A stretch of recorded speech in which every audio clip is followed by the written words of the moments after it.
Hey, welcome back. This is the next stop on our Asia tour. Today we'll be looking at all things Thailand. Today we've got Taro.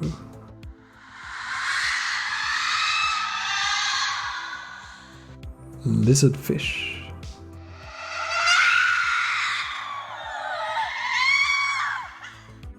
We've even got Durian.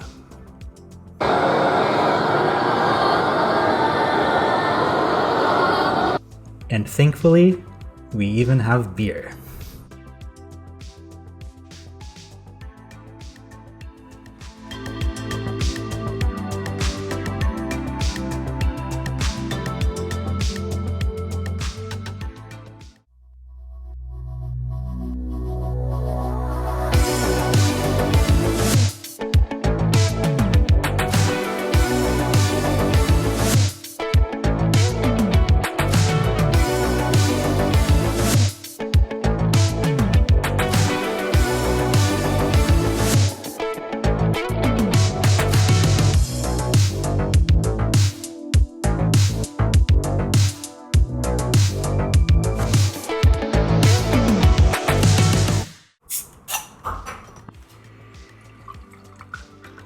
Alright, first up is Singha. This is not my first time at the rodeo with Singha. You enjoy Singha? Yeah, it's alright. Where I want to drink is next to the road, eating some street food or like food out of an old lady's cart or something. Would you say this is like the super dry of Thailand? It kind of is actually in terms of its standing prestige price. I think it's the most expensive of the big three beers in Thailand. Come by. Cheers. This is 5% alcohol. To be completely honest, it doesn't taste very much different than your standard Japanese beer. I think it has a slightly more fermented taste. Do you mean in the aftertaste? Yes. Okay. Yeah. Okay, I can pick that up. I think that's why it goes well with like Thai street food. I know in America, if you go to a Thai restaurant, it's usually Singha that they have. So this beer is made by Boonrad Brewery. I'm probably completely mangling that name. It was the first brewery to open in the 1930s. The founder seemed to have a very interesting life. So I think he started out selling cars and then he moved into having a ferry business. But when they built like a bridge over the river, his ferry business died. So he then opened this brewery. Man, what a life. I'm going to completely ruin his name now. Boonrad Sheshapruta. I think it's the only brewery in Thailand that has the official seal of the Thai royal family. That's pretty badass. This beer is still made only in Thailand, wherever you buy it in the world. Do you know what a Singha is? I would assume maybe it's the name of the lion creature. That's right. A Singha was a powerful mythological creature. As we mentioned, Singha is Thailand's oldest beer. When it initially came out, they sold it for 32 satang. 32 satang was less than a US cent.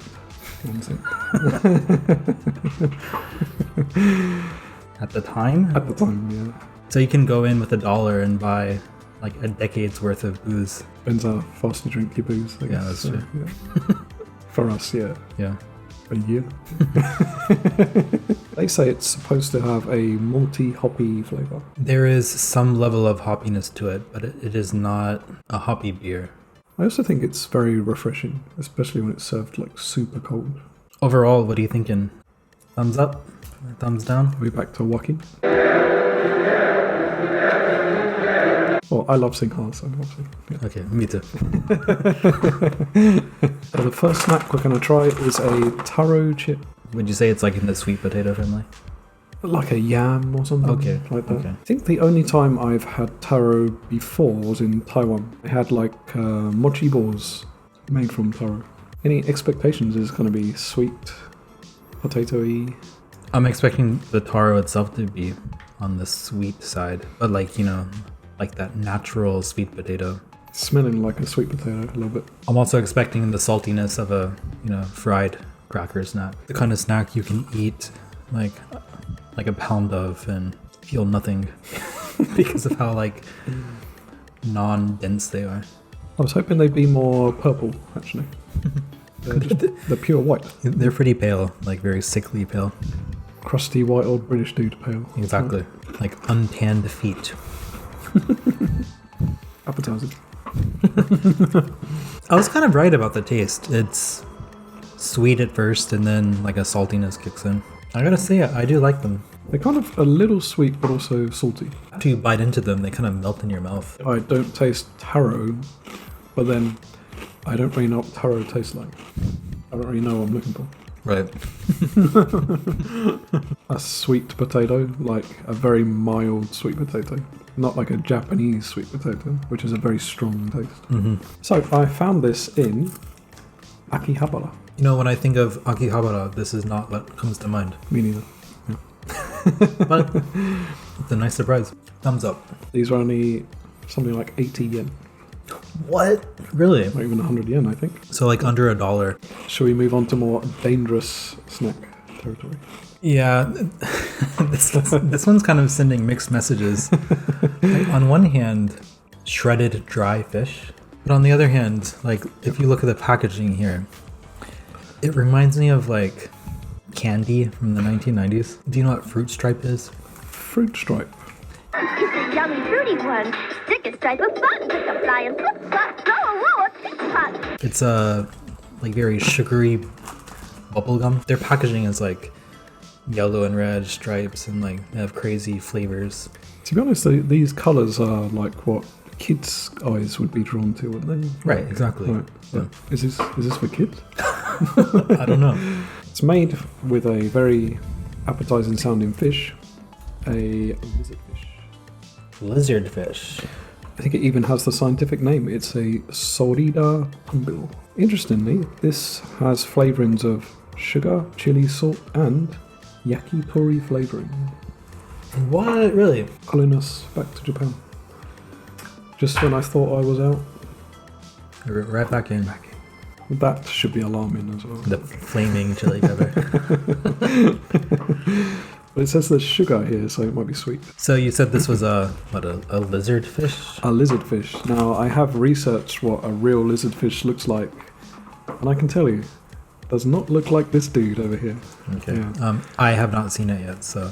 When I was in Thailand, I went to 7-Eleven. I picked up this like pack like this big, with like a fish with like a massive like flame coming out its mouth. As you do. And As you do. when I got back to the hotel and opened it up, it was kind of like this, but like 5 times the size. Now this is very interesting. I wasn't expecting a skewer to be going through the strip. It's actually very well skewered. It's slightly fishy and slightly the scent of like a very old book. It's very sticky, isn't it? It is. Like even the stick is like completely covered in like sugar, Yeah. syrup. Itadakimasu. Kanpai? Itadakimasu? It's the best word.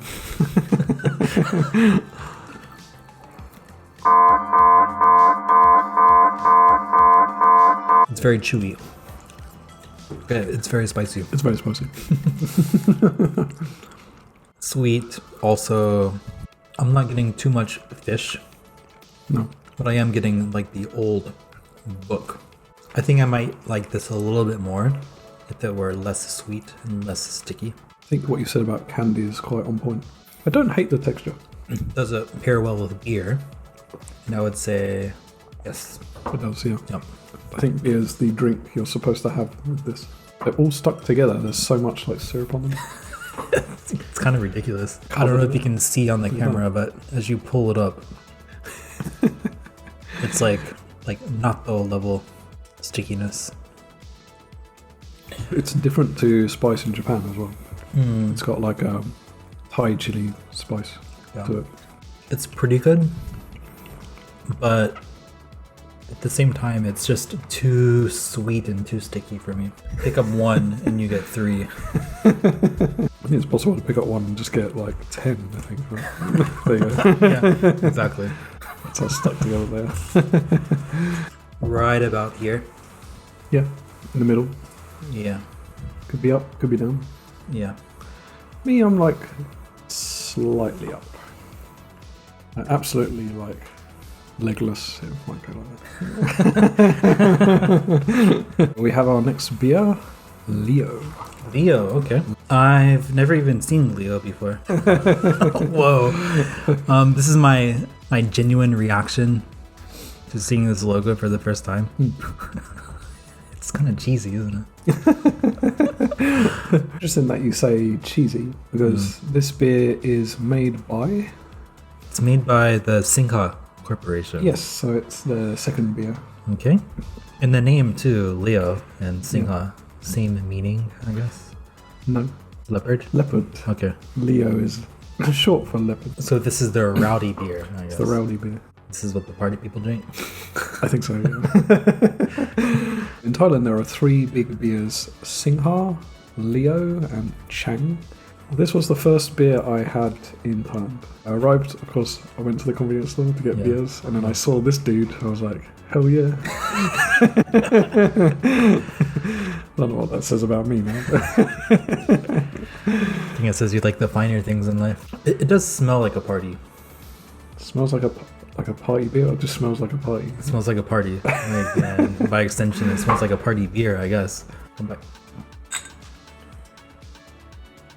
Yeah, the more I taste it, the more it's starting to taste like a light beer. Yeah. Like a Coors Light, almost. Right, yeah, that's a good comparison. Yeah. It's a slightly cheaper option than Singha, but not as affordable as Chang. It was introduced in 1999. I don't know what this means exactly, but as a response to the Tom Yum soup crisis. Sounds scary. If anyone knows about the Tom Yum soup crisis, you know what to do. This company, Boonrad, actually saw a large part of the market lost to Chang. They were kind of suffering as a company because Chang is just cheaper. I see, so Chang is a separate company. Chang's another company, it's a rival company. Okay. But their beer is cheaper than Singha. So they were losing their market share. So they created Leo as like a direct competitor to Chang. It became super popular when travellers, backpackers, snubbed Chang or Leo. I have the reason.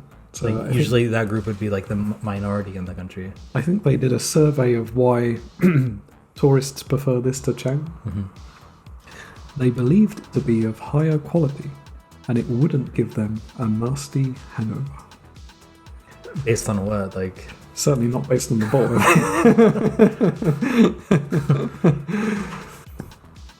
a slight thumbs down.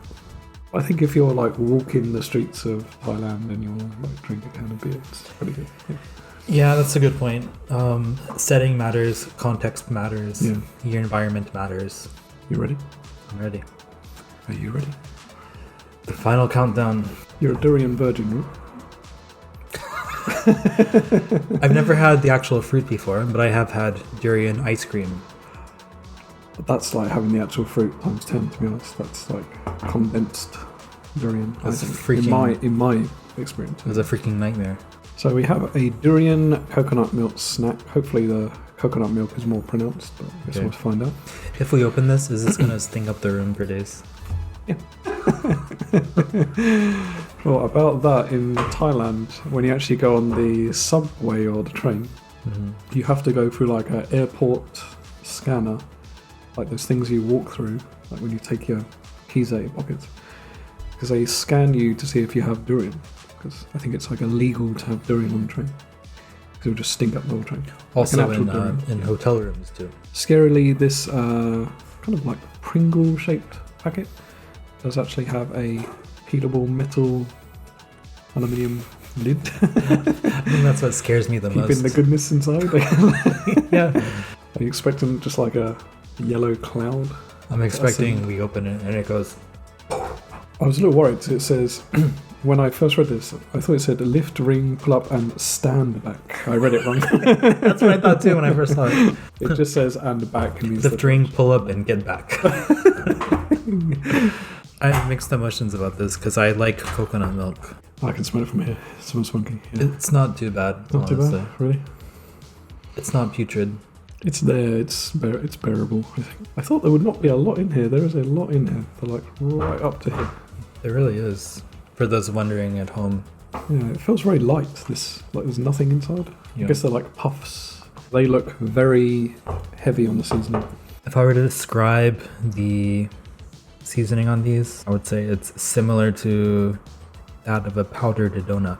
So I have had durian in its pure form. Yeah, I just say I threw half of it away. And it was 600 yen for like this big thing. It's a very difficult to get used to taste. My experience with the ice cream was, at first I thought it was pretty good. It had a sweet taste.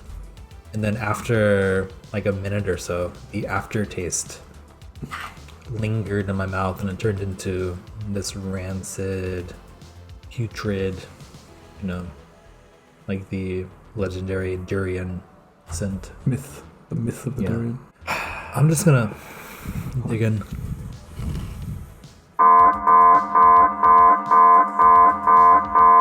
Oh man. At first it's durian. It ends in coconut. You gotta get through the durian to get to the coconut. Mm-hmm. But now, now the coconut is going, the durian is still there. This one's a head scratcher. Like, it's not disgusting. It's not good either. If this was just like pure coconut, it'd be great. There's no need for the durian. I said that I don't really like it, but It gets better the more you eat. I'm eating a lot of it. I think I might be warming up to it. I think I might actually like it a little bit. Whoa. I have to say, like, the more you eat of it, the less durian I taste. I'm slightly scared that if I stop eating it, then my mouth's just going to taste the durian for like an hour. I'm scared about that. Don't say that. I was gonna give it Like straight down. one of these, but the more I ate it, the more my opinion went favorably. So Oh, it's like tilting up. No, yeah, I would give it, you know, a slight thumbs up. I don't like your durian. I just don't. People die on a yearly basis from the fruit falling off trees and hitting people in the head. Coconuts too. I think like these two are the villains of that Yeah, kind of death. this has both. I have now seen durian in Japan. It was 6,000 for one. In Thailand, you don't cut a durian yourself. They will cut it open for you at the market because it's actually quite dangerous to open. They have to wear like special like thick gardening gloves and they cut it with like a machete. There may be some handless people walking around Japan now. Came with like a little sign on the packet, like a little happy durian dude. And he's just saying like, put it open with some gloves, just like smack it with a knife. I don't think that's how you open it. Wow. Little old lady just lost her fingers. I thought the beer went well with everything. I enjoyed learning about everything we covered today. Yeah. Makes me more interested in Thailand. On the next part of the Thai episodes, we will be trying out some hot foods. So stay tuned for that. Maybe spicy. Probably not durian, but who knows. Thank God. Of course, if you enjoyed this video, please consider subscribing. And if you haven't yet, please consider hitting the notification bell icon in the corner. Till next time in our Asia series. See ya.